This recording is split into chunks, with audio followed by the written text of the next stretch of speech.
วิสโคเทคโนโลยีพร้อมนำเสนอระบบการตรวจสอบลักษณะภายนอกแบบอัตโนมัติที่รวดเร็วและมีความแม่นยำสูง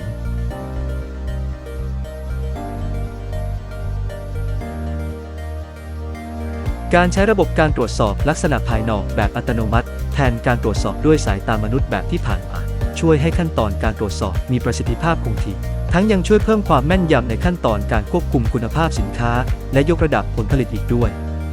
ระบบของเราถูกนำไปใช้งานในสายการผลิตจำนวนมากในอุตสาหกรรมหลากหลายสาขา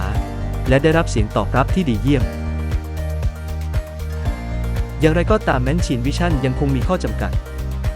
กรุณาพิจารณาหัวข้อต่อไปนี้ก่อนใช้งานระบบเพื่อประโยชน์ในการใช้งานสูงสุดทำตามขั้นตอนในการติดตั้งโดยไม่ต้องพยายามทำให้ทุกอย่างเป็นอัตโนมัติในคราวเดียวโดยเฉพาะในกรณีที่ต้องการนำระบบอัตโนมัติมาใช้ในขั้นตอนการตรวจสอบเป็นครั้งแรกลูกค้าหลายท่านมักจะคาดหวังถึงเรื่องนู้นเรื่องนี้ปะปนกันไปหากคุณตัดสินใจปรับทุกอย่างพร้อมกันไม่เพียงจะต้องใช้จำนวนกล้องเพิ่มขึ้นหรือโครงสร้างระบบที่ซับซ้อนขึ้นเท่านั้นแต่ยังใช้เวลาในการทดสอบยาวนานเพิ่มอุปสรรคในการใช้ระบบให้ยากกว่าปกติด้วยเหตุนี้เราแนะนำให้นำเข้าระบบตามลำดับขั้นตอนโดยเริ่มจากส่วนที่สามารถปรับเป็นระบบอัตโนมัติได้ง่ายก่อนตระหนักว่าชิ้นงานที่ดีก็มีลักษณะที่หลากหลายผลิตภัณฑ์อุตสาหกรรมไม่ได้มีลักษณะเหมือนกันทุกประการทุกชิ้นแต่ละชิ้นอาจมีจุดแตกต่างเล็กๆน้อยๆได้เช่นกันด้วยเหตุนี้พวกเราจึงนำเสนอวิธีการสร้างชิ้นงานดีที่ถูกต้องตามสถิติ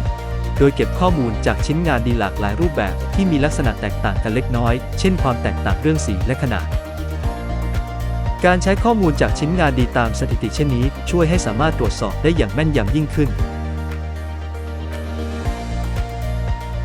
กำหนดมาตรฐานการตรวจสอบภาพโดยทำความเข้าใจเรื่องความคลาดเคลื่อนในการประเมินของพนักงานตรวจสอบการสร้างมาตรฐานการตรวจสอบโดยนำเครื่องจักรมาใช้แทนที่มนุษย์ไม่ใช่เรื่องง่ายเพราะมนุษย์ประเมินผลด้วยความรู้สึกแต่ละคนย่อมมีความรู้สึกแตกต่างกันด้วยเหตุนี้เราจึงต้องค้นหามาตรฐานที่เป็นแก่นท่ามกลางความรู้สึกที่แตกต่างกันดังกล่าวเพื่อนำมาสร้างเป็นมาตรฐานของ Machine Vision แล้วจึงเริ่มขั้นตอนตั้งค่าชิ้นงานที่ต้องการตรวจสอบเราพร้อมทุ่มเทเพื่อแก้ไขปัญหาเรื่องการควบคุมคุณภาพผลิตภัณฑ์ให้กับลูกค้าทุกท่านในฐานะผู้เชี่ยวชาญด้านเทคโนโลยีประมวลผลภาพและระบบตรวจสอบลักษณะภายนอก